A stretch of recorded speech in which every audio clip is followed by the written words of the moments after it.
Hello and welcome live from the world famous Montello Theater. Carrie and Jen here welcoming Matt. How's it going, buddy? Good. How about you guys? Doing great. So Matt is from the Town Theater in Watertown, world famous Town Theater, right? Are you at the theater now? Is it at the office or are you at home? No, I'm at my house. Oh, nice. I had to work this morning. I just got off of work, raced here, and set up. Awesome. Is it like Sunday a hectic day for you, like turnover day, or when do you do your turnovers? Because we do ours on Sunday. We're only open Friday, Saturday, Sunday, Yeah. and change the posters, the marquee, all that stuff. It's like the craziest day of the week. So our turnover is on Thursday because we're open on Wednesday and Thursday. And then Makes sense. Friday is the new show. So, for us, we've got the 3 screens. So it's a little bit different for us as far as, we can just gradually do it as we go on Thursdays. Awesome. It's not, it's pretty much exactly what you do too, but just on a different day. Right. I don't know why we do it this way either, but we time it so like the movie starts at 4 and then we always do this live stream at 4:20. So we have precisely 20 minutes. And then of course a couple people come in late that you're getting some popcorn or whatever. She was outside doing the sign, changing the posters. I'm on Facebook updating the next one, trying to get it. I don't know, it just feels good to have it all done. All done. I don't envy how you guys have to do your marquee either. I get to use the pole and just, suction cup thing, but you guys have to go up there on the ladder every time. Yeah, it's not bad in the summertime, but in the winter it's pretty bad. Yeah, that makes sense. When the wind's going. Yeah, we like flip a coin. The crazy thing is, like, the letters, obviously they're really big metal letters, right? But I found a picture from our theater from 1955, and it was a different marquee board, but it's the exact same letters. So we've had those letters since the 50s, which is kind of crazy. That's pretty cool, though. Yeah. The previous owner, Dawn, she was great. She told me she got several calls over the 20 years she ran the theater for people saying, like, hey, can I just buy like a tea off of you? We don't have any teas left, or they'd run out of a letter here. They're hard to come by, I guess. Well, those things are pretty durable, obviously. Like mine are just cheap plastic. So if you drop one, especially in the dead of winter, it's probably going to shatter and you'll have to end up replacing them at some point. Right. Yep. Awesome. Well, this is great. So Matt runs the theater, the Town Theater, and I was looking forward to talking to you. Huge thank you to Matt. When we took over the Montello Theater, we had no clue what we were doing. And my aunt was like, you should check out the Town Theater in Watertown. It's pretty cool. And I went there and I just went up to the counter and I said, I'm thinking of starting a theater in Montello and I need help.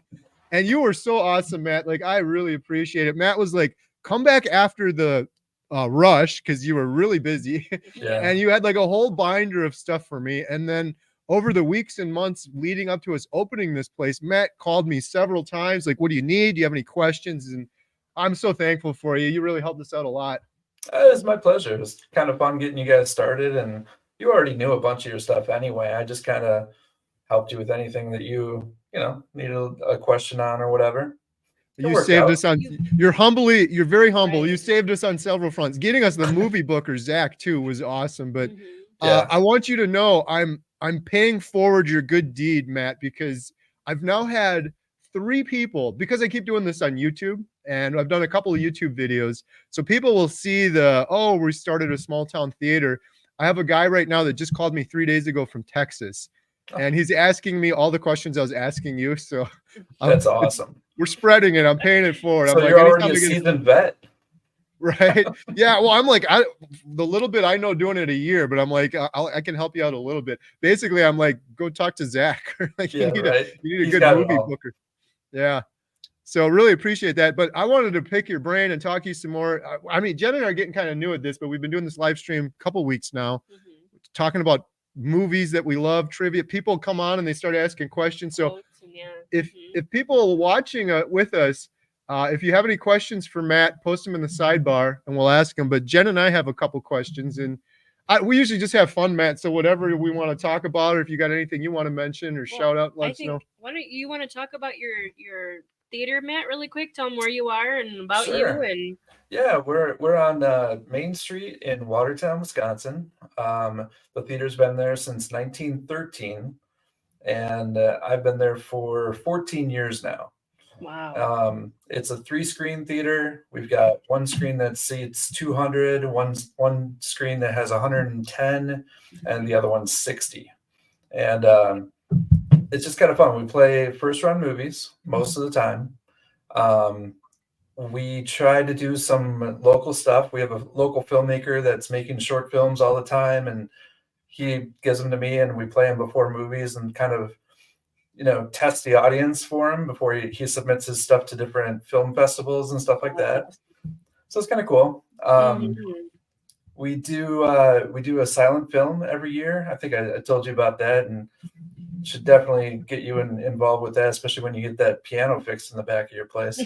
Right. Yeah. But yeah, the guy comes out. It's always the first Thursday of December, and we do some kind of silent film. He comes up from Evanston, Illinois.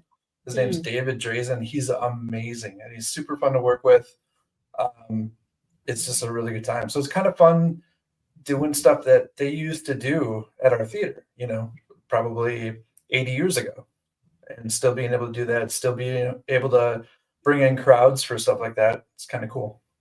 That's awesome. Yeah.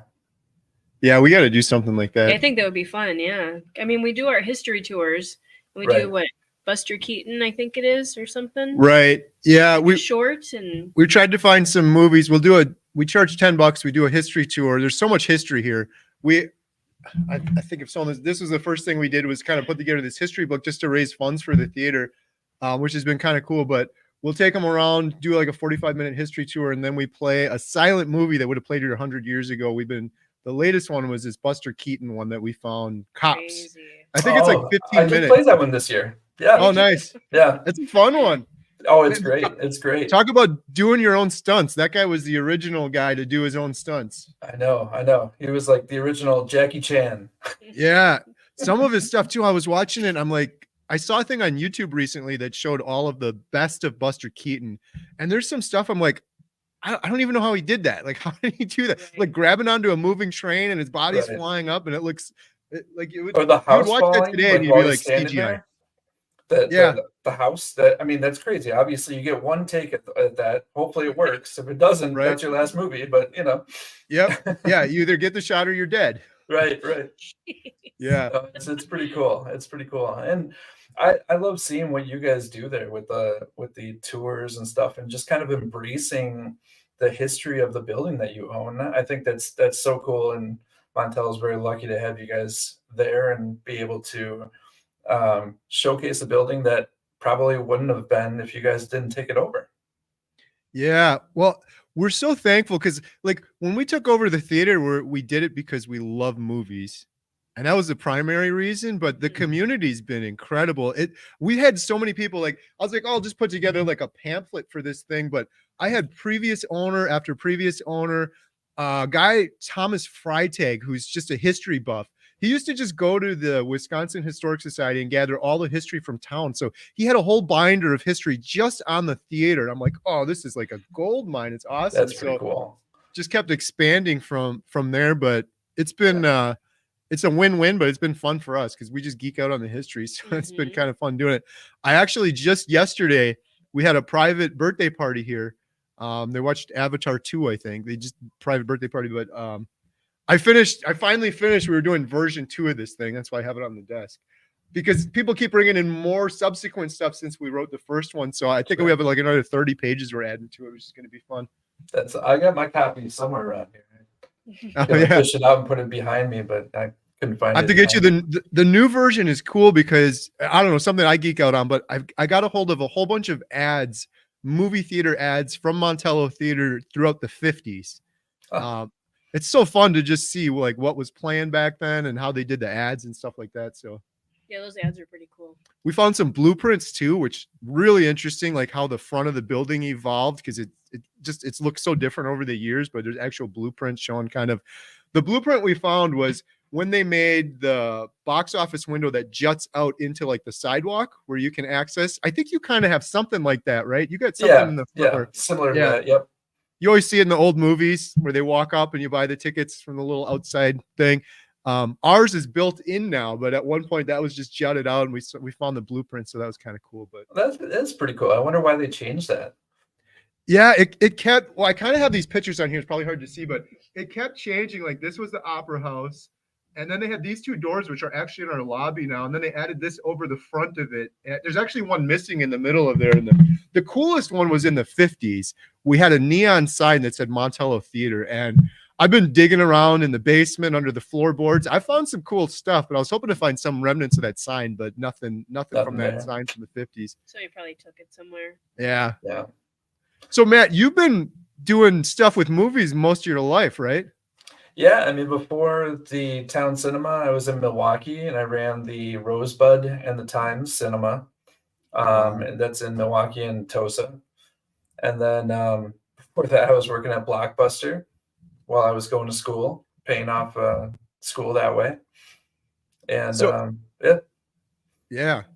So have you just always had a passion and love for movies since you were younger? Or? Yeah, my parents were watching movies all the time, and it was funny because when I was growing up, I always thought those black and white movies that they were watching were the most boring things, and I'd sit in there for about 5 minutes, just either start falling asleep or just leave. And once I moved out of the house, I finally realized how cool those movies are. But my sister, she's got her own website for she reviews movies, and I think it's just kind of in our family. We talk movies all the time. It's funny because I brought my girlfriend over for Christmas last year, and all we did was talk movies. And she's like, "Is that what you guys do for every?" Yeah, that's literally all we do. We talk about movies, whether it's our old stuff or new stuff that comes out or whatever. It's pretty cool. That's awesome. Yeah. That's like my family too. My uncle, like my youngest memories going to movies, aunts and uncles, and then family reunions and stuff. We'd get together. That was always the first thing. Like, oh, what movie did you see recently? That was always the conversation forever. Yep. That's pretty funny. What sort of, so you're managing the town cinema now, but have you had other jobs like projectionist or anything else in the theaters you've worked at? I was one of the projectionists for the Times and the Rosebud. Not so much the Rosebud, but mostly the Times, and that was all with just film because we didn't go digital until after I moved out of there. Wow. So that's how I learned all my film stuff was from this dude named Rashad, and he ended up taking over the Downer in Milwaukee, and he taught me everything he knew, and I was very thankful for him as well because he taught me the right way to do the film and how to preserve it and make sure that you're not scratching them and stuff like that. So it was kind of a cool time back then doing the film as opposed to the digital stuff. I've got so much respect for that. Right. The previous owner of this place, Dawn, when she took over 20 years ago, she had to learn to become a projectionist too with no experience. And then do everything else that Jen and I are doing, like run the concessions and order the movies and all that stuff. I can't even imagine. Like we've got, when Dawn's come in and helped us a couple times, she's just great. I'm like, I have so much respect for you. We have it so easy with our digital projector where it's like beep and push the button and it's going. Well, you guys still don't have it that easy because you have to go through a labyrinth and climb up a wall. And I've still managed to screw it up. I don't know if you heard that story, Matt, but the one time I left when we played Man Called Otto, so foolish. I saw a previews for a Man Called Otto, and I'm like, I'd been here every single weekend since we opened, and one of my only hobbies is playing pool. And there's a place like a half an hour away. They have this tournament every Friday night, and I'd missed it every night because of the movie. I was fine with it, but when Man Called Otto came out, I was like, this is like Tom Hanks. Obviously, Tom Hanks is a huge star, but he's like a grumpy old guy. I don't think this is going to be very busy. I'm going to go watch that. And so, in the projector, you can set these cues. Like when the projector, one of the cues is at the end of the movie, the projector will turn itself off. And I've set that like 100 times leading up to this. Well, long story short, I set it for 0. And then I left. And then Jen was here and it Man Called Otto sold out. We literally had a line down the sidewalk. I don't know what the heck happened. It was the first time we ever sold out. And the projector, the lights go off automatically at 7 o'clock. And then the projector turned off and everyone was sitting there in the dark for like 15 minutes. And I had no idea. I've never really worked with the projector. It's always you weren't even up there like 2 or 3 times. She didn't like going up the ladder. It took me a long time to get up that ladder to get my courage. I wouldn't do it either. Everything went off. Yeah. Then she called me like in a panic, and I'm like, it takes like 15 minutes, but luckily the community was awesome. They were singing happy birthday, and they're all like, we'll give Carrie a hard time next time he's back here. So, that's awesome. So that was our craziest thing. We've had many times that I've screwed up stuff with that, and yeah, like the end show is that's so easy because it's just one click. You know, you do end show, and then you can do from the start or from the end. Yeah. If you just miss it, then it just turns off. And for us, I know our projectors, I think they take about 5 minutes to cool down and all that stuff. So yeah, it's kind of awkward when you have a crowd of people and the lights are low and nothing's on. Right. It's like, what are the odds to the night it sold out? Like all 150 seats were sold. Of course, that's when it's going to happen. Yeah. It's like, yeah. It was cool though, too, because we keep learning. So one of the things we learned from that too was we had the whole movie set up as you have it set up in the projector, kind of like a playlist, right? With the on-screen trivia, the trailer movie. Well, then she couldn't restart all of that and make everyone watch all the trailers and the on-screen stuff. So now we set it up with the whole package, and then we do just the movie only in case there's some emergency, because a lot of people don't know this. We can't rewind. We can't start A Man Called Otto 15 minutes into it or back up or anything. It's got to be from the beginning. So we've been learning. But so what sort of things have you had? Like, do you have any catastrophes or major things you can remember like that over your years? So I have a perfect one for when it was filmed. We did a movie called Disney's Oceans, and what happened was I was trying to move the film from one projector to the other. So you had to actually like basically bind the whole thing up, and we used to take like these big like metal binds to keep the film all intact, and then lift the film up, move it to another projection booth, put it back on. Well, these binds that we had, one of them snapped on us while I had it on there. And so what happened was this nice round circle that it's supposed to be ended up like this and then just fell all the way through. So I had a movie that was just all blue. Every single frame of that thing was just blue because it was just Disney's Oceans. And a buddy of mine came up from Milwaukee. This was at the town cinema. So he came up from Milwaukee, and it took us about 8 hours to put that thing together. And there was probably about 150 splices that we had to do just to get it so that we could. And like I said, it was so hard to figure out if the frames were matching up or not because everything looked exactly the same. So that one was a big one. So my friend Joe and I, we talk about that almost every time we get together. We're like, remember Disney's Oceans? Yeah, that was awful. Wow. But digital stuff, just a couple weeks ago, we had some weird thing happen where, I don't know if you guys have had this, but the movie was playing and it would like skip. And so someone came out and they said, your disc has a scratch on it. I'm like, we don't have a disc, so that's weird. And I went in there, and sure enough, it was like even on the they call it the GUI on the computer, like that's the server. So on the server, it was skipping like from 233 to 236 to 239 and then it would go backwards. And I'm like, I've never seen this before. And so jokingly, I just said, I went into the theater and made an announcement saying, I'm just going to kick the thing and see what happens, so I went upstairs and of course restarted it, and it ended up being fine, but I've never seen that before. I talked to our guy, Andy, our favorite guy. And he's like, I think I've heard of that, but I don't know what causes it. And we haven't had it since. So wow. As for Wonka, it was of course a very busy show too. I mean, because that's when it's going to happen. It's not going to be when 5 people are in there. It's going to be when 50, Yep. Well, it's funny. One other issue we had similar to what you just described, again, when we were very busy. So we had the Man Called Otto issue. We played Man Called Otto for how many weekends? 3, I think. I think it was 3, and it sold out. I don't know, Midwest up in Montello in the middle of nowhere. That movie just went nuts. Even the second weekend, I think we sold out. It was just crazy. But the second or third time we played it, this was the most frustrating thing. The center channel audio started cutting in and out, just barely perceptible, and then getting worse. And like a lot of people didn't notice it. And there were so many elderly folks in the audience. Some of them were just, maybe they didn't notice or didn't say anything. And then finally someone told me, and I figured it out. And again, you mentioned Andy, which is awesome. There's this gentleman, his name's Andy. He's like the ultimate movie audio video technician go-to guy. And his name is written on our wall in our projector room. But then Matt told me about him when you gave me the binder and everything. I'm like, I heard that name before. Andy's been helping here. He helps at theaters all around Wisconsin. I guess he's the best. I called him up and he's like, I know exactly what that is. And he's like, on the channel mixer for the audio, he's like, the little knob, he's like, it'll get messed up after a while. You're probably gonna have to replace it. But he's like, if you turn it back and forth really quick, like 10 times, you'll probably get a couple more months out of it. And that was what, last year? Yeah. It's still, I've been meaning to order another one, but it's been holding out. But I'm so worried every time because it's one of those things. And when we're in the concession area, you could hear all the background music and everything. And you're like, you don't know there's an issue. So right. Little things like that. The film stuff is so interesting to me though, because we have all of our old, well, you've seen it here before, but for the audience listening, we have the old film projector.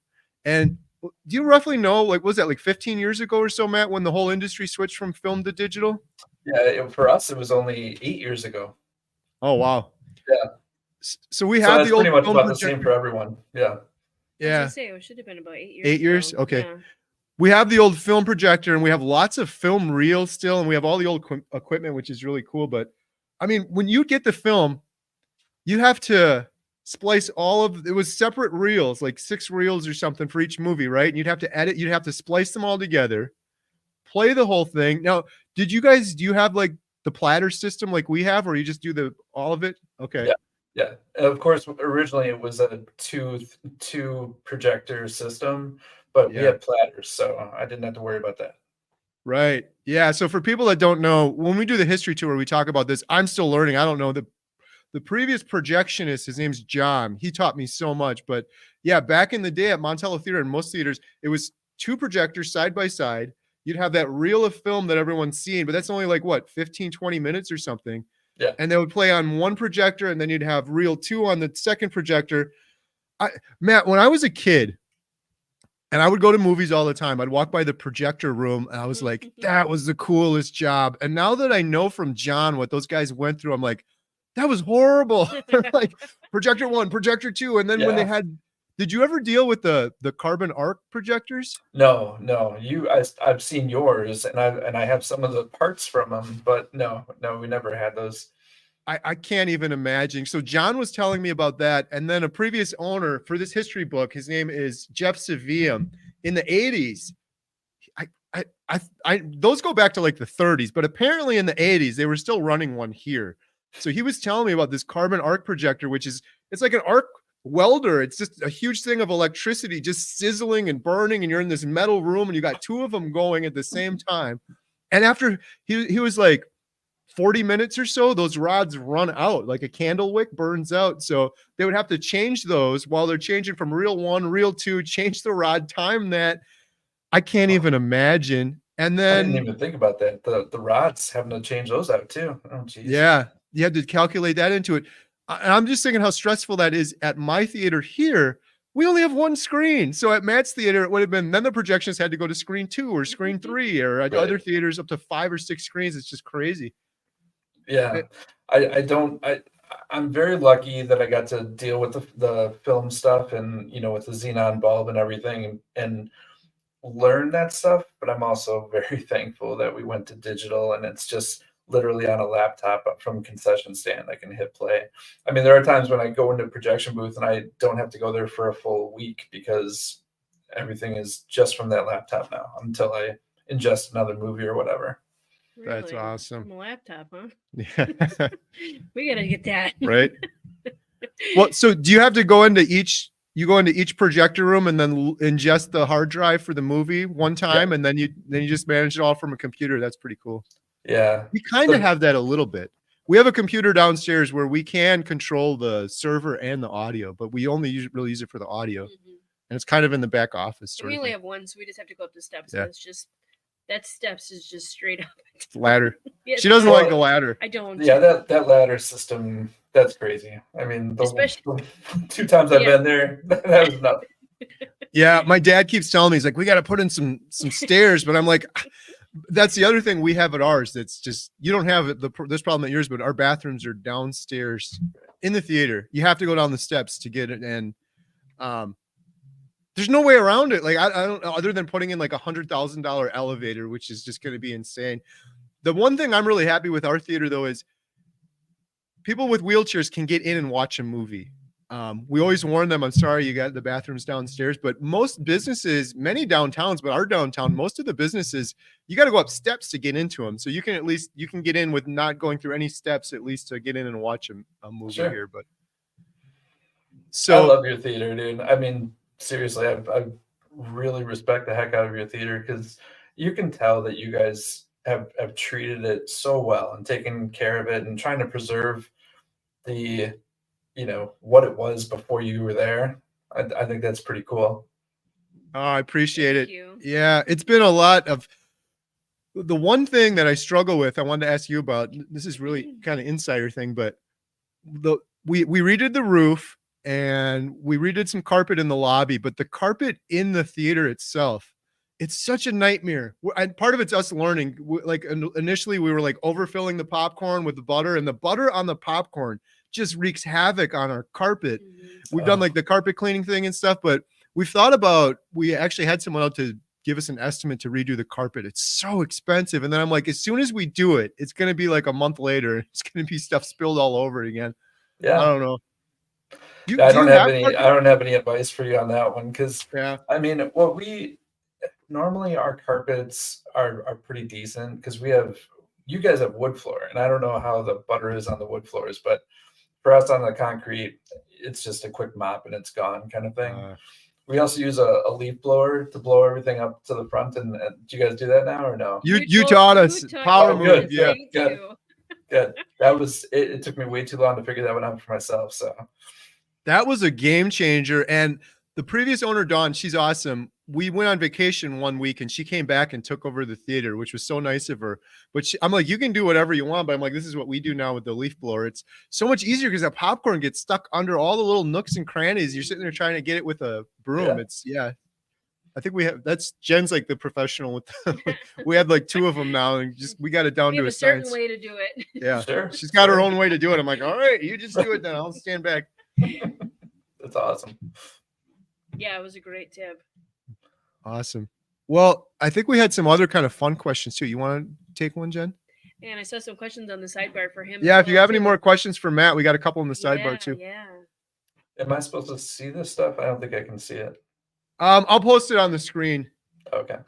Comments. I had to click on comments. Yeah, you should be able to see them. You want to ask this? All right, Matt, here's maybe a fun question, movie related question. And for people that are in the chat, maybe too, if you could answer, instead of asking you the typical, what's your favorite movie? If you were stuck on an island for 1 year and you could only bring 3 movies with you, what do you think you'd bring with? 3 movies. 3 movies? That's all? Oh boy. That's it for a year. You got to watch them for a year. Well, my number 1 would be Big Lebowski. That's a for sure. What did we just watch this morning, Carrie? Oh yeah. Did you really? 100%. Well, you guys part of it. Cool, I love that. Now you're like this cool, right? I love that movie, but I hadn't seen it in years. And I know you're the dude. I knew you absolutely love that movie. Yeah. I love the Coen brothers. I love Fargo. I've seen Fargo a million times.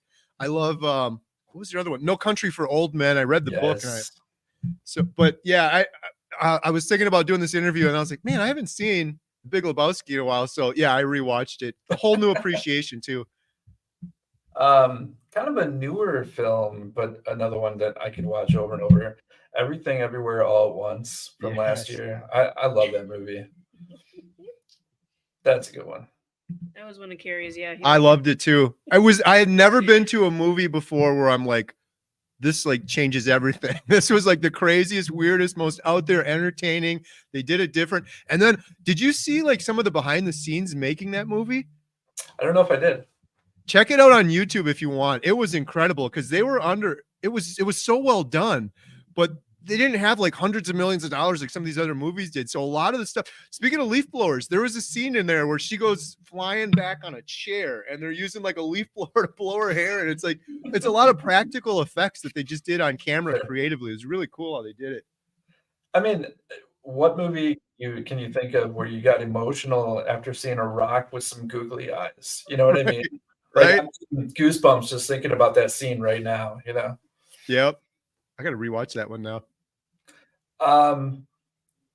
For a third one, I got kind of a weird one for you. It's called Her.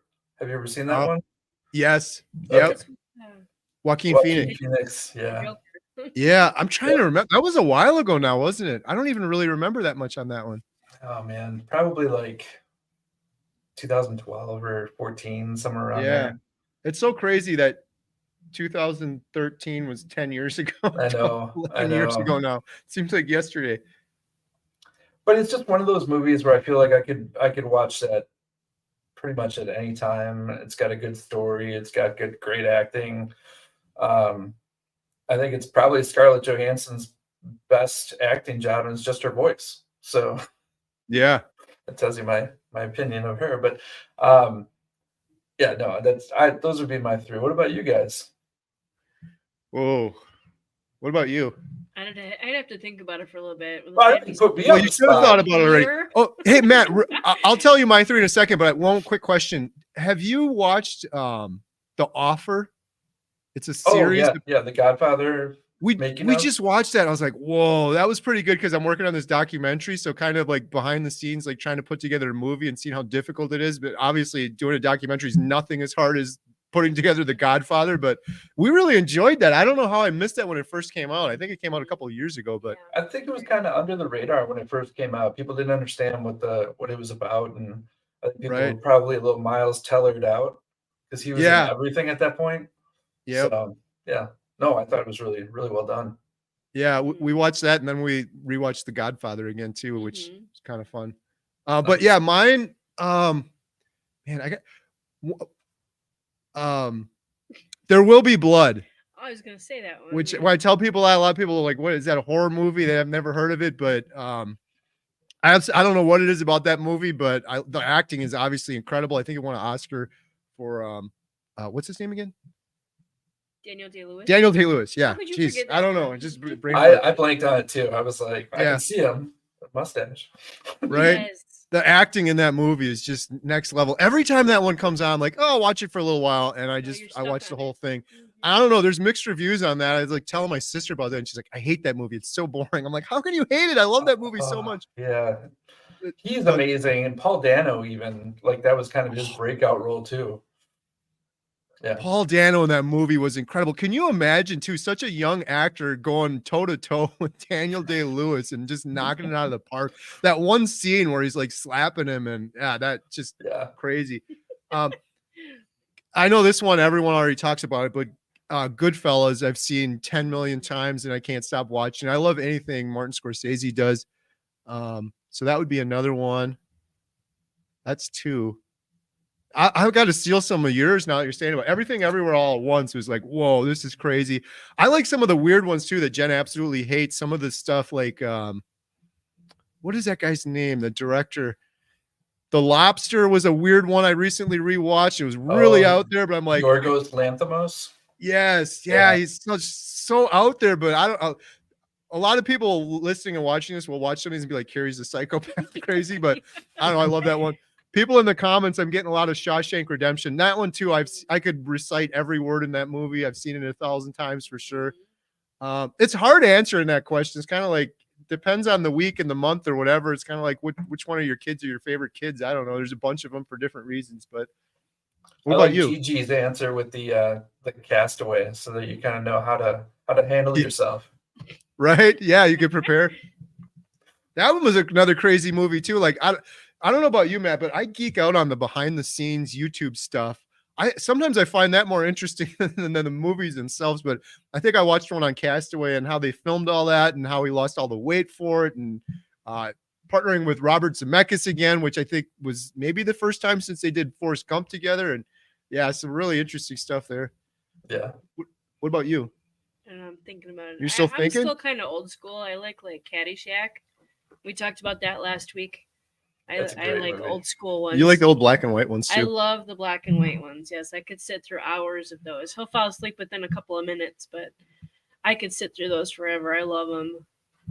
I know. I feel kind of like a fake by throwing out movies that basically were just in the last 10 years. But yeah, with only 3 to pick, though, right? Yeah, it makes it tougher. Is there any movie, like, if you could go back and see it on the big screen, that you'd be like, when it just premiered, if you could go back in time, is there anyone that you'd really want to see? It's a tough one too. Honestly, Star Wars. I think that would be one of those that I would love to be a part of. I'm not even a huge Star Wars person, but just to be part of that nostalgia would be pretty awesome. Yeah. Yeah, that's what I would have said too. In fact, that was when we first when we took over theater here, that was the first thing I put on the well, actually, to be honest, I think it was Fortnite first for the girls. They wanted to play Fortnite on the big screen, and then I got to watch Star Wars afterwards. Priorities. Yeah. Oh, I want to get your opinion on this. I am, like, people disagree with me. It's fine. Everyone has their own opinions. I think a great movie that I absolutely love, and I get made fun of because I was posting about this on Facebook, is Paddington 2. No, I'm right there with you. It's fantastic. Both of them. I thought both of them were really good. It was a good movie, but I'm not. It was, I don't know what it is, but it was so well done. It was so interesting. And I don't know, sometimes these movies, they always have like some agenda or they want to get something out. And this one was just like, no, it's just a good, interesting story. And yeah, we did a free, when was that? We did a free showing, and I was like, this is one of the greatest movies ever. People are like, what are you talking about? I'm like, all right, maybe not the greatest ever, but did you ever see those stills that they made, like Photoshop, where it was like Paddington 2 with his little suitcase, and then there was like a whole like blood scene behind him and stuff, and he's just kind of like standing there with his little suitcase. There was just a bunch of them. There's a bunch of horror ones and then some like romantic ones. It was pretty funny. But if you Google those, they're pretty fun. That's awesome. Yeah, it's always fun when they do stuff like that. Yeah. Let's see. I'm gonna take a look at some comments here in the side. I start a couple. Uh-oh. Did you hear that? Someone's at the door. You want to go check it quick? I gotta go. Jen, some for Lily. Lily's manning the movie theater by herself, and she rang the doorbell. So either she's getting robbed. Too many refills. Right. Oh, 2 bells. Gotta go. I'll be back. 2 bells means that she's getting robbed, or she has to go to the restroom. We'll have to see. Gigi said, both of your theaters are just a short drive for me. Hey, stop by either anytime. Yeah, definitely come out. Introduce yourself to me. I'm almost always there. Yeah. I got to get to your theater again. It's so hard because we're always playing movies. Dude, seriously, like you were talking about Mondays, kind of your go check out a movie day. If you ever want to come out for a Monday, I'll join you. Or just throw it on and while I'm in the office or whatever. Right. I'll take you up on that. We'll have to do that sometime for sure. Yeah, we normally go. That was one thing that was surprising, Matt, for me with the movie theater was, I don't know what I was expecting, but the fact that in order to preview a movie that I want to play here, I got to go watch it at another theater. I don't know what I was expecting, but can I get a DVD or access or something? Right. There's been quite a few movies though that I think The Beekeeper, Jen and I previewed it at another theater first, and then I ended up watching it again here. We're playing Argyle right now. Did you see Argyle? I think you mentioned that last. Yeah. I actually liked it. Awesome. I haven't seen it yet. Been that great, but honestly, I thought it was just a really fun movie. I'm sick of the reviews because I read the reviews and I was like, I'll skip it. The reviews were so bad. I'm not doing reviews anymore. I'm just listening to my audience. We literally had like 6 people in a row come out of Argyle last night. And they're like, that was awesome. Like great action. It was cool. I'm like, all right, I got to watch it now. Well, I haven't seen it yet. And this is the last time we're playing it. So I'll end up seeing it later, I guess.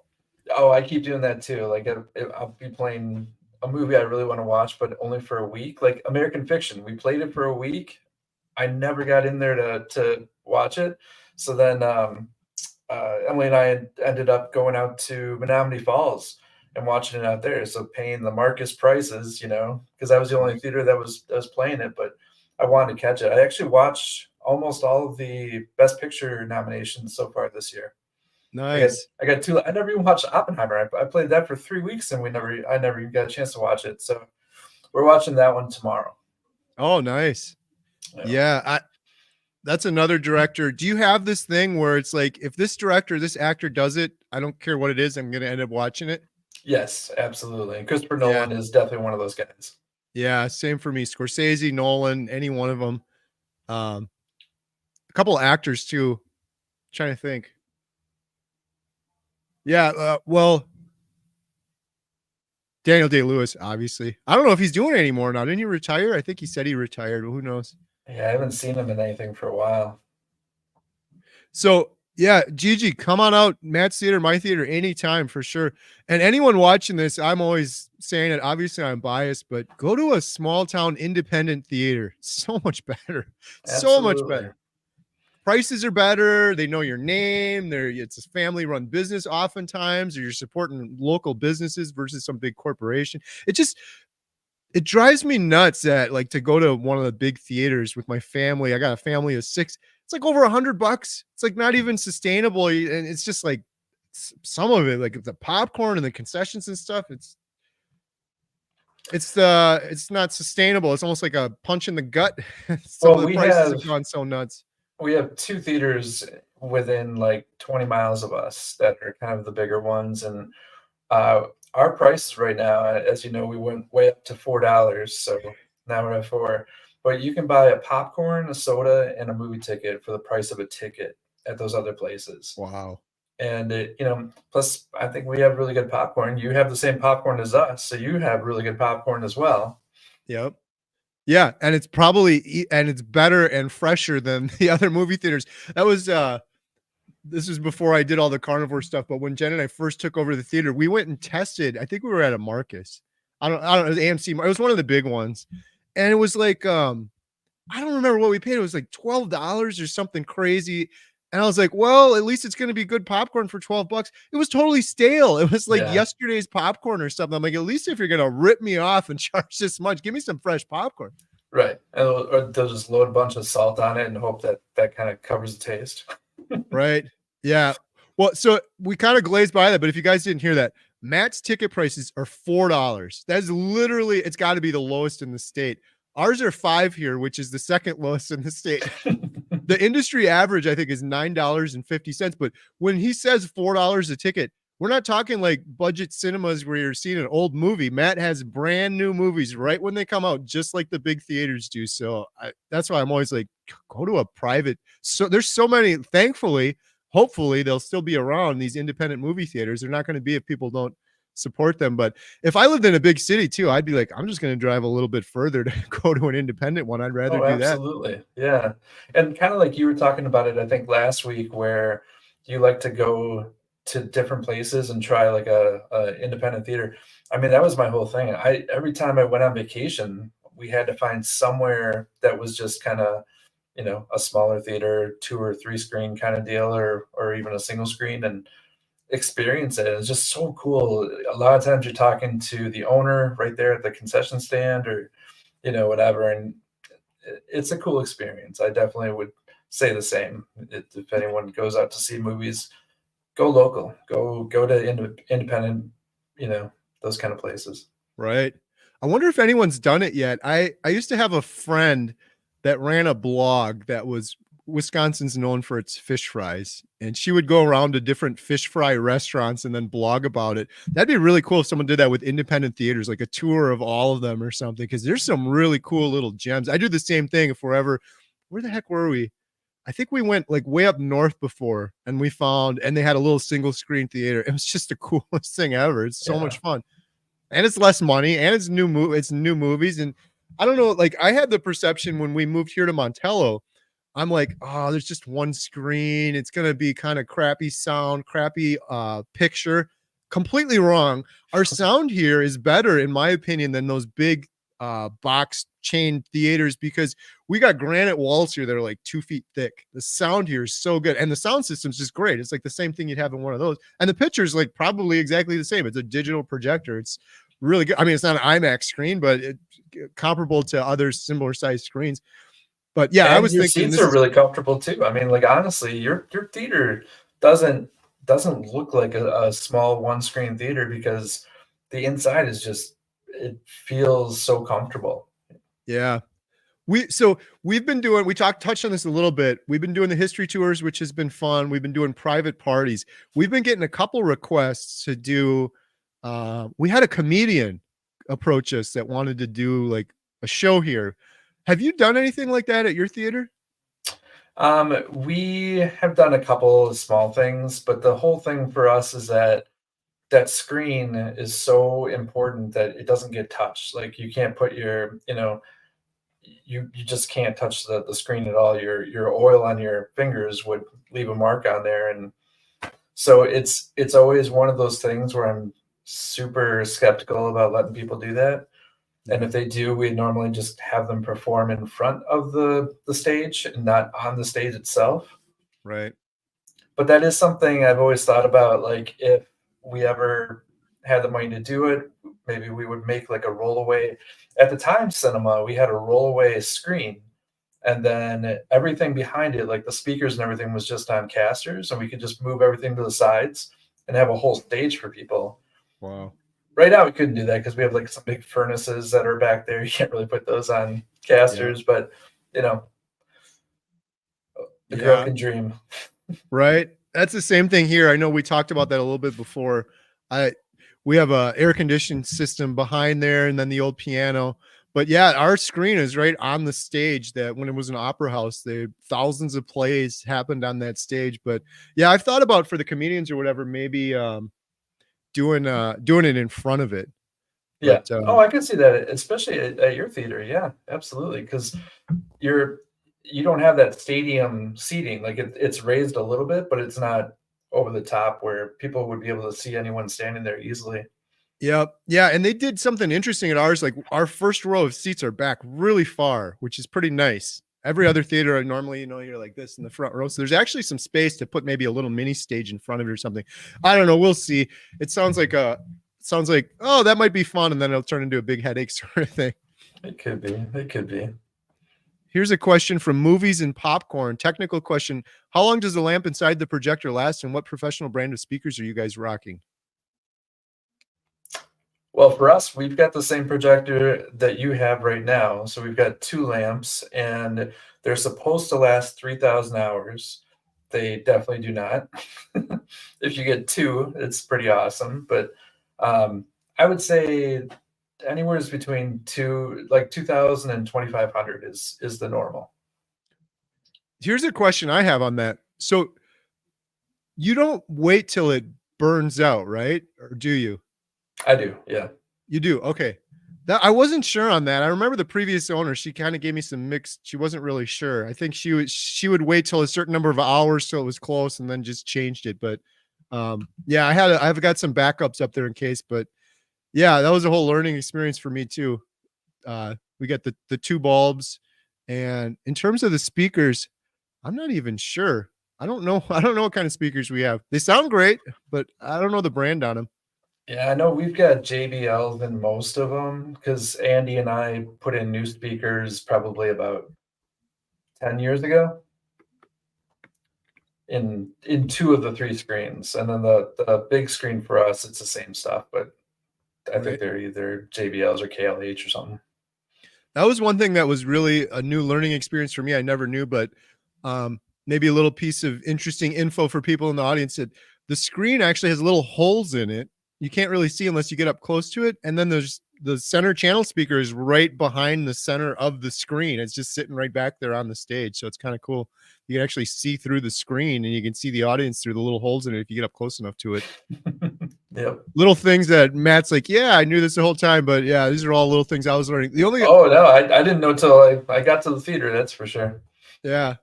In terms of speakers, the only other quick story I have is when we took over, we were looking all over for old stuff, cool stuff, old posters. And my daughter Katie found some old GE speakers that I think they're original speakers, like when they were first invented or something. They're so old.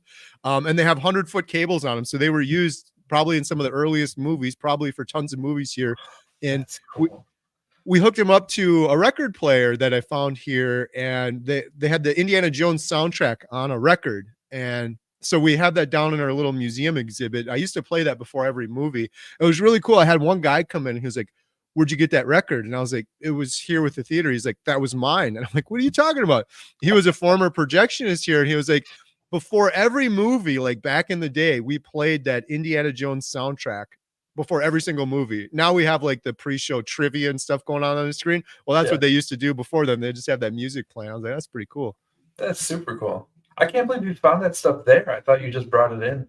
No, yeah, the record player isn't old. It's from the 80s or something, but the speakers were on the stage, like behind the stage. We have all this air conditioning and heating equipment, and there's just piles of stuff. And I'm like, actually, those speakers were underneath the steps for the stage. My daughter Katie found it, and I was like, all right, let's see if they still work. And they fired right up. The ARC projector we have on display down here, I don't know if I told you this, but the previous owner was going to throw it out. She was like, that was under the steps. I was kind of heavy, so we just left it for you. Otherwise, we were just going to toss it because I'm so scared about. She was awesome. She's so nice, but she cleaned out a ton of stuff, and a lot of it was just garbage and junk. But I'm like, I almost wish I could have checked before. Like, just leave it. I'd rather have it still. I found some old bill of ladings, like how they used to deliver the films when back in like the 20s or whatever. I was running conduit with our electrician up in the ceiling of the original projection booth, and there was just this bag from like a grocery store or something at the time, and it was all folded over, sitting in the corner in the ceiling. And I'm a big dude, so for me to get up in the ceiling and kind of slither around, it took a lot. But when I saw this bag, I'm like, I gotta see what's in there. And it was all this paperwork from like the 1920s. And it was like, I've got the bill of lading showing that the train dropped off the original talking movie, the Jazz Singer. It was in 1927. So we have I put that up in our display case in our lobby. See, we don't have quite as cool of a display as you guys, because you have some really cool stuff, especially all those pictures on the wall and stuff. We've just got a couple of old poster cases that we've kind of converted into display cases for the history of the different marquees that were out in front of the town cinema, the way the building looked, and now these little bills of lading as well. Yeah. Well, yours is cool though, because everyone can see it going through the lobby. Ours that's the only unfortunate thing. Unless you go downstairs, you kind of miss it, kind of thing. But that's awesome finding stuff like that. I'm still uncovering stuff here. I found an old window that I saw. I was actually in this picture. It's probably hard to see, but there's this little circular window. I was digging around in the floorboards down here in the basement, and I saw it, and I was like, where did I see that before? I was like, oh, that's right. This picture, this is from 1914. It was just before they did a big facelift. So the window goes back to 1914. It's this big circular, looks like a pizza pie window. But I haven't found anything. I was hoping to find more old memorabilia and stuff. I climbed around in the attic, but there's still more exploring to do. We've been here a year and a half, and there's still a bunch of stuff I haven't looked through yet. I found but there's a room in the back of the original stage where the stagehands would kind of sit up there and smoke their cigarettes and stuff and wait to have to like pull the ropes to get the curtains down during plays or whatever. And in this room, they just kept putting poster on top of poster on the wall. And the last poster that's up there is some Frank Sinatra cowboy movie. Oh. And then when I tried to kind of carefully peel that off, of course, it's just disintegrating. But there's some kind of Beatles poster behind it. It's like this super like psychedelic. I don't know if it could be the Yellow Submarine, but I'm not sure. But that's kind of what it looks like. It's hard to see now, but that was a cool room to find too. And there's still cigarette butts and stuff up there from when these dudes from like the 30s were up there in the 40s and 50s and 60s, So that's kind of cool. Yeah. Our projector room, there's a little editing table, and I had a projectionist come in, and he said, I was a projectionist at Montello Theater in the 60s. And I was like, cool, you want to go back up there? And he was like, yeah, let's go. So I took him up the ladder, and he looked at the editing table. He's like, this looks exactly, it's like stepping back in time through a time machine. He's like, this looks exactly the same. We got all the same reels and the splicer and everything. It's pretty much just been sitting there ever since. So that's awesome. Here's a question from Gigi. Your Montello Theater runs movies Thursday through Sunday, correct? No, right now it's Friday, Saturday, Sunday. And then in summertime, we're open every day except for Monday. What days does the Watertown Theater show movies? Wednesday, Thursday, Friday, Saturday, Sunday. So Wednesday through Sunday. Awesome. So we have Mondays and Tuesdays off. And then in the summer, we'll be open every day. Question from Embracing Hope. Matt, what is the most remarkable event that you've had at your theater? The most memorable. I would say probably any one of our silent films. Those normally go really well. A lot of times we have older people coming in and being able to experience something that they have maybe they saw it when they were a kid at the theater. Otherwise, sometimes it's their parents that would have seen it at the theater. Those are pretty cool. We also do a Big Brother, Big Sister benefit every year. It's always on the first Tuesday of December, and we do a Christmas movie, and they do a big raffle and an auction, and they raise like anywhere between $10,000 and $15,000 every year for Big Brothers Big Sisters or Children's Miracle Network before them, and those are events that mean a lot to me. That's awesome. That's a great question. Yeah. Yeah, I'm trying to think. I've obviously haven't been doing this as long as Matt.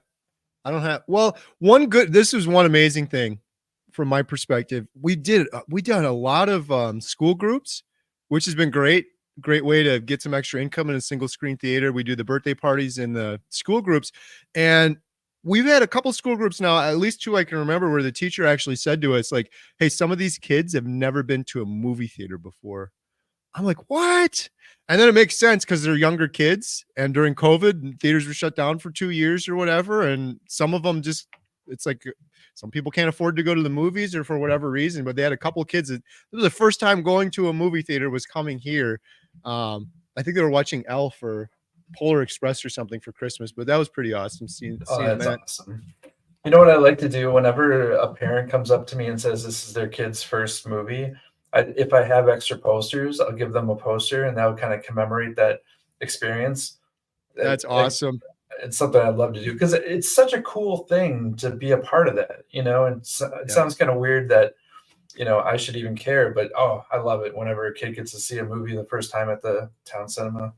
That's so cool. The poster thing, I was going to ask you about that too.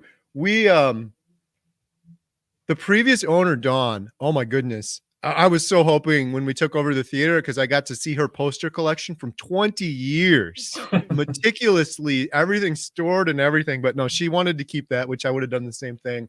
But we're getting a pretty good collection going now too. But that's a great idea, what you just said. If it's their first movie, here's a poster. We've been doing it for private parties. We had someone do a private party that watched, was that Mario Brothers? There was quite a few. I don't know. I think it was. Yeah, we did give a few posters away. So we gave them a Mario Brothers poster, and then they were like, face just lit up. And these posters, a lot of people don't realize this. The movie theater posters are bigger than those little tiny ones you get from Walmart or whatever. These are the legit ones. So that's a cool idea. Give them to if it's their first movie they're seeing. Do you have a memorable poster sales or something like that too? We do those once you get so many, sell them for a couple bucks, and right, you know, yeah. We might end up doing that. We just bought some shelving from Costco or something because they're kind of hard to store because they're longer, and we would have some here and some there. And now we've got a good process where we keep them in the cardboard, and then we write the name on the side. So we got kind of a library going, but there's some weird ones in there that are like, why are we saving this? Just because I can't bear to throw it out. But our girls keep stealing some of them too. I'm like, we had someone come in to watch, what was that movie with Woody Harrelson, the basketball one? Champions. Yeah. I like that movie. We played that one here, but then a couple months later, someone rented the theater out for a private party and they watched it. I was like, oh, let's go grab them a Champions poster. They were all gone. And then I went home and it was in Emma's room. She took that poster, put it on the wall. So the perks of working at a movie theater. Yeah. Yeah. It's so funny with the girls, because I think I told this before, but I planted a seed with the owner several years ago. If you ever think of selling, let me know. And then I told Alyssa that. And every day we drive her to school, we go past the movie theater. She'd be like, when are we going to buy the movie theater? I'm like, that's never going to happen. I shouldn't have mentioned it. It was just a thing. Well, now that we have it, she has to come here and work every weekend. I'm like, you wanted this, remember? Right. It's like, she hasn't been here for a little while, though. Right? Katie's pretty good. She comes Fridays and Saturdays, and Lily does Sundays. Thank you, Lily. She's watching this right now, so thank you, Lily. Did she get robbed up there, or what was the emergency? No, she had to use the bathroom. It's a almost 2.5 hour movie, so I after a year and a half or so, Matt, I don't know, like initially we're like, who knows? Maybe like a year later, we're like, what did we do? We hate this, but it's not at all. Like I still look forward to it every week. And I think we got it easier because it's just Friday, Saturday, Sunday. Summertime, it gets a little much sometimes, every day except for Monday being here, but it's I'm thinking Monday, Tuesday be closed. I don't know. What do you think about that, Matt? For the summer? Yeah, for 2 days. We're always closed Mondays, but I think Monday and Tuesday would be good and be open the rest of the week. Yeah. I mean, for us, Mondays and Tuesdays are definitely our slowest days. Yeah, see? Yeah. But we have to look back and see our records.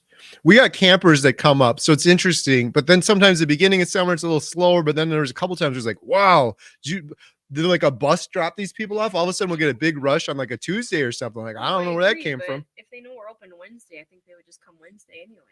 Yeah, possibly. We'll see. I mean, how do you guys do with your carry-ins? Do you have any problems with that, with like Quick Trip across the street? Yes. Yeah. Actually, it's funny because Lily said there was a gentleman that walked to Quick Trip, and then he had something in his hand and came back to the movie. I'm like, okay. I don't know what it was. We tell people no carry-ins, you can't do it kind of thing, but yeah, it still happens. Yeah, obviously when you clean up afterwards, we're always seeing it's like, what the heck? We don't sell this. What is this thing here? It's that really frustrated the previous owner, Dawn, especially because our prices are so low and we're like barely, it's like a passion project for us. We're like barely just making enough to pay the bills. So it's like we have these low prices for a reason. So it is kind of frustrating. But do you run into that too? Yeah, all the time. And the ones that leave their stuff there, it's like, just throw it out so I don't know about it, Yeah, right? McDonald's wrappers and stuff. Like, what are you doing? Let's go. Yeah. And like, I mean, mostly it's like candies and stuff that we don't already sell. I always love the fact, or not love, that's actually being sarcastic, but when you see like a Mountain Dew bottle or something, it's like, we have Mountain Dew on the fountain, Right. Yep.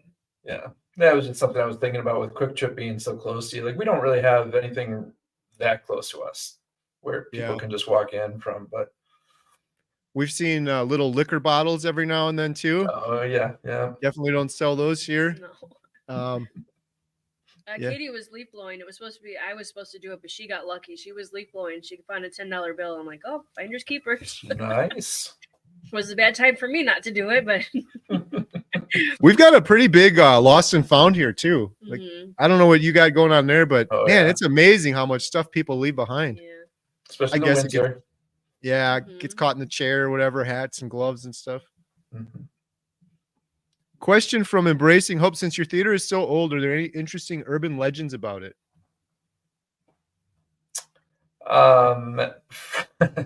We have a bunch of people that have told me about a ghost that's been living in our theater for a while. Here we go.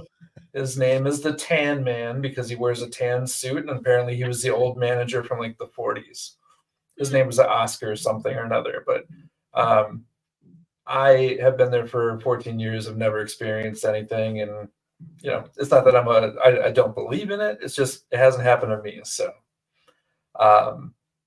that's probably the most well-known story that people know about our theater. We actually had the Ghost Hunters come out. It was like Ghost Hunters Midwest or something like that.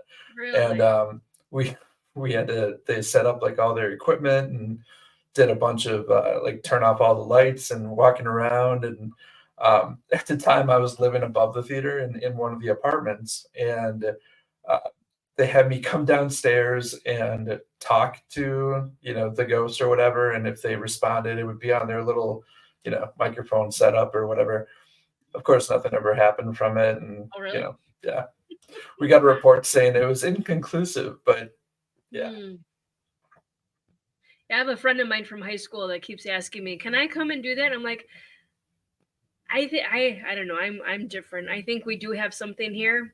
I think there's a couple of them. Like I said last week downstairs, my finger's not showing, but way over there in the corner, before we made it nice down here, there was a tall guy standing there in like a top hat and a suit on. Was it tan? No, it was black. That two-timer.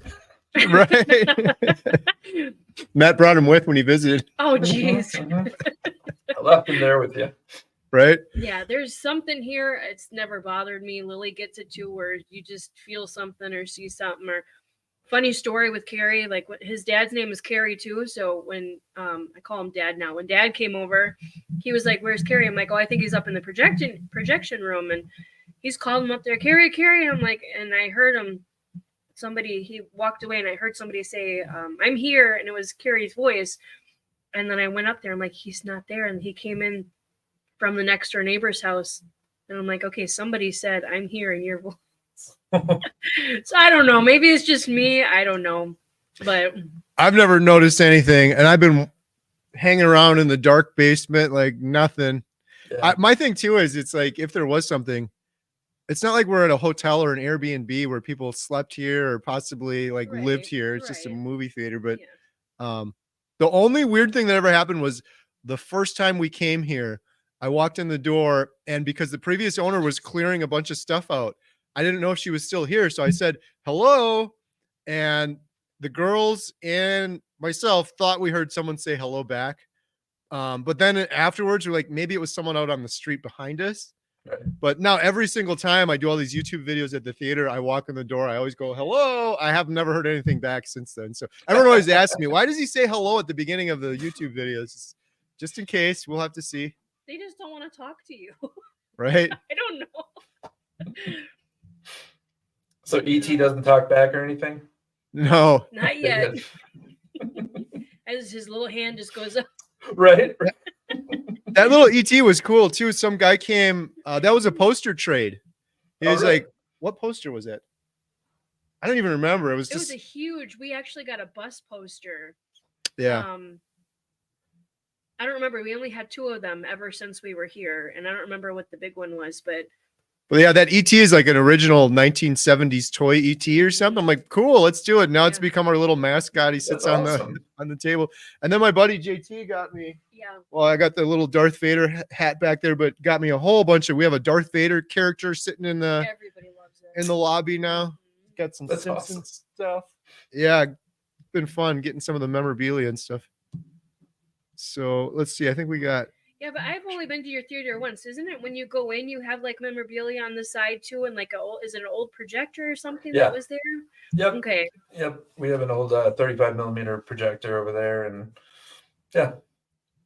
That's cool. Yeah, I gotta come back and see that. We were talking about that while you were gone. Yeah. There's like some old pictures from like maybe our on a Monday and stuff. Yeah, that's right. I kind of did that in the woman's bathroom. I painted it, made it a little bit nice there, but I put pictures of like old actresses in there. Black and white. Yeah, the black and white ones. I think I got it from like maybe seeing your stuff or maybe an old bathroom somewhere, but I thought that was kind of neat. The assistant manager and I, Leanne, we're working on trying to get like bathroom scenes printed and putting them in the bathrooms, like Dumb and Dumber and Something About Mary, some good ones. There's not a lot with the toilet though. There's a lot more with like bathtubs and stuff, but so we might branch out and do some bathtub stuff in there too. But that would be cool. Yeah, I saw that in a small theater in North Carolina. Actually, they had a bunch of them, and I'm like, that's a great idea. They just had it on like a stretched canvas and put those up there. Right. Yeah, that would be cool. Julie had a question. Do you guys know about the Colonial Theater in Phoenixville, Pennsylvania? The Blob shot there. I live in a town a block away, and it's a historic building still up and running and supporting local. Cool. I'm not familiar. I'm not either, but it sounds pretty awesome. Yeah, the Blob shot there. Wow. Have to check that out. Yeah, support local. Go check out some more theaters. Nourished by Keto said, what was the first movie you ever played when you got the theater? I'll let Matt think for a second. Mine's easier to answer because we've only been here a year and a half. Well, we played Star Wars for ourselves on the screen, but then the first movie we played was Back to the Future. Well, yeah, Back to the Future. But I'm trying to think the first feature one we did. Wow, that's a good question. Wasn't it? I think it was Minions. I have no idea. We played Back to the Future Throwback, and then I think we played Minions was the first feature we saw, which is interesting because I think we watched Minions at Matt's theater when we went to meet him that time. So that's why I was so busy. Yeah. Yep. Yeah, that was a good one for us. I think my first 3 movies were the new Thor movie, the first Thor movie, Fast and Furious 4, maybe Fast 5, maybe it's Fast 5, and the Wizard of Oz. That was a cool one. We got to play the Wizard of Oz. We did a huge tribute to one of the Munchkins was from Farmville or something like that, right, real close to Watertown, and it was Meinhard Robbie was the coroner Munchkin, and it was his birthday, so we did like this huge thing, and he was also a Oscar Mayer Wienermobile, either a mascot or he drove it. So the Oscar Mayer Wienermobile showed up to the theater for that, and that was a pretty cool first time event at the new theater. So that's awesome. Yeah, for Ghostbusters, we're doing Ghostbusters the second 2 weekends of March, and a friend of mine knows somebody that has, it's kind of like a replica of the Ghostbusters car, but instead of like the actual car thing, it's more of a minivan, but it's kind of neat because he's got all the like the backpacks and stuff to it. So he's coming actually, I believe it's the 30th of March. So that's kind of cool. Yeah. Super cool. Bring something in to have people. And then the weekend before that, the Kung Fu Panda. And then we'll have, I think his name's Master Ko Pu or something. What? The Kung Fu Panda guy, I think that's his name. Master something. Oh, I don't know. Yeah, I'm looking forward to Kung Fu Panda. I don't know. We'll see, but it seems like it might be kind of a multi-generational where some of the parents watch it, some of the kids will be into it, kind of like the Mario Brothers movie. But yeah, March 9th. We're starting at March 8th, but March 9th, a friend of mine that runs a YouTube channel is sponsoring 50 kids get in free. And this guy's JT. He's awesome. He's dressing up as the Kung Fu Panda. He bought the costume. So we did that once before for Paw Patrol. He had a Paw Patrol costume. Like, I don't know if you've ever done that, Matt. we should get JT out to Matt's theater. That'd be awesome.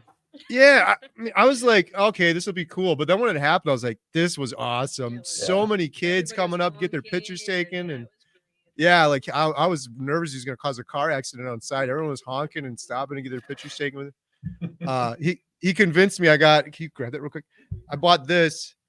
I'm hoping that Mario, I think they're filming Mario too, right? But I'm like, even if they don't, I can use this, right? If it's a kid's movie, even Kung Fu Panda, Mario likes to watch Kung Fu Panda.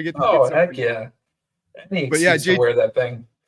Yeah. Oh man, it was so hot. I was giving JT credit when he did the Paw Patrol one. He did it, and then he left the suit for me, the sweaty, disgusting suit. I wore it the next day, but man, it was so much fun. I was running through the theater, and the kids were just clapping and laughing. I'm like, this is pretty cool. So yeah, we're looking forward to Kung Fu Panda. Kung Fu Panda, and then we've got Ghostbusters, and yeah. Are there any big movies you're looking forward to this summer? Or? Oh, there's so many. There's so many good ones. I'm also very jazzed about Kung Fu Panda because we haven't had a good kids movie for a while. We played Migration for 8 weeks. I don't think I've ever played a kids movie for that long. We brought Wonka back for this week and next week just to get us to Kung Fu Panda because we always want to play at least one kid-friendly or family-friendly movie. And have you seen the trailers for that Mark Wahlberg one coming up with the dog? It's called Arthur the King. Yes. So I'm hoping that I think Zach was actually supposed to see that this week, and I'm really hoping that it's kind of a family-friendly movie as it looks like it should be, because we're starving for some family-friendly stuff to play at the theater. But for me personally, King Kong and Godzilla, I mean, that's going to be amazing. Can't wait to watch that. Planet of the Apes, the new Planet of the Apes looks awesome. Yeah. There's probably a bunch, but right now my mind's just blank on what's coming up. Right. No, it's exciting. There's some good stuff coming out.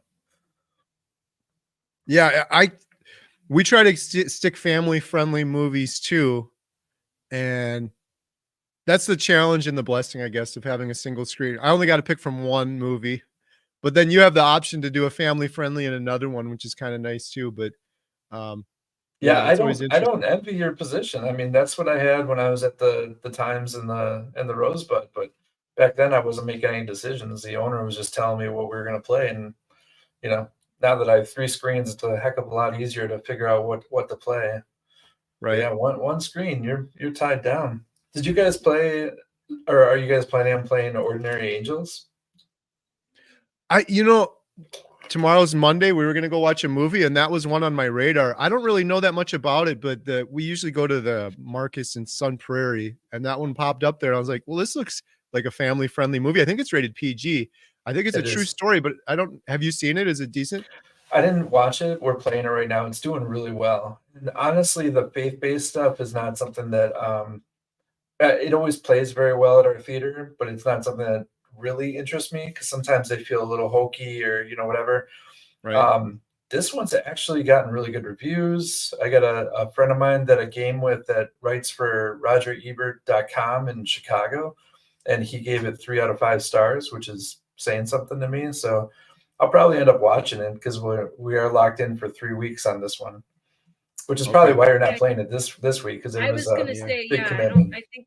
I think Zach said it would be a couple of weeks if we do. So some movies we have to just wait a couple of weeks. Yeah. But I think that was on our radar, but he said we'd have to do it for a while. So we're locked in for next month. Unfortunately, I couldn't get out of Madame Web, so we have that one. Yeah. And then people who actually watch the movie will probably enjoy it. It's just if they have to get through all the reviews, you know what I mean? And like you were saying, you don't like the reviews. I don't like the reviews. I would love to have people just go in there and make their own judgment instead of having to read it and go, nope, that doesn't sound like something I want to watch. Right. Right. Yeah. We had Tim. We had a couple regular guests that were asking about it. So we'll see. That's the other curse of the single screen is when you got to get locked into 2 or 3 weeks, and we've only got a population of 1,400 here in Montello. So it's like, I can't play this for 3 weeks. You're crazy. But all right. Looks like we got one more question here, Matt. What movie has made you the most money? That's an interesting one.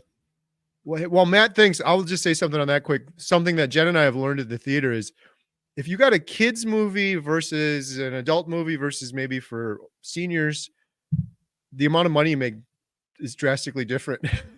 I was so surprised learning this, Matt. I don't know. Like when I was a kid, me and my sisters, if we got to go to a movie, my dad would be like, here's $5, you're splitting it, whatever, split some M&Ms or something like that. These kids that have been coming in, they're like, what I got, $20. Like, what can I get? Can I add more on? I'm like, wow. So for us, the movies that have made us the most money, I really think are the kids ones. Probably like we sold out crazy for Man Called Otto, but the concession sales were less because it's kind of an older crowd. They'll be like, oh, we'll get your $2 small popcorn and we'll split it amongst the 3 of us. Like, okay. Yes. But then when the kids movies, yeah, right. Water and a small popcorn. The Mario Brothers movie, that was probably the one that made us the most money with the kids, and it just went nuts, and kids and adults. Yeah, I would probably have to say one of the Despicable Me's was probably. I remember there was a time when Despicable Me was playing alongside of Avengers, so it was like we were turning people over like crazy. It was like I'd have to, clean out the theater in about 4 minutes because the doors are about to open because that 30 minutes before the next showing. And I think Despicable Me, I think that might have been the second one, was the real big one for us. Yeah. But you're right, the kids movies versus movies that are more for older crowds. Do you ever get the little hard candy wrappers that they leave behind? Yeah. Yep. Oh, the older crowds. Yeah, for sure. Yep. Yeah. Yeah. I think we touched on this last week. The only other thing that was really learning experience for us was the lines. And I think we talked about that last week though, where they get in line and they're just like, and then they get up and they're like, soda. Okay. What kind of soda? What size would you like? And they never know. It's like, I don't know. I'm a jerk about that, but I always think it's kind of funny. I have Leanne, who's my assistant manager. If we have a line and it's a lot of kids, she'll just yell out in the middle of the crowd. She'll be like, "Look at the menu before you get up here." Nice. That's a good idea, actually. Why not? Let's just go. And we have our popcorn on display, so it's right there. These are the 3 sizes with the 3 costs, but Yeah, I guess it's just a human nature thing, but I always find it funny because like 1 minute they're so mad and impatient, and then they get up and then they're like, they still don't know what they want. It's like they're looking at the menu for the first time. And, right. Awesome. Well, wow, we're at an hour 20 minutes already. This has been great, Matt. Thank you so much. It's a lot of fun. Yeah. Hey, if you ever want to do it again, we're gonna keep doing this every Sunday. Just see, it's kind of fun. What else?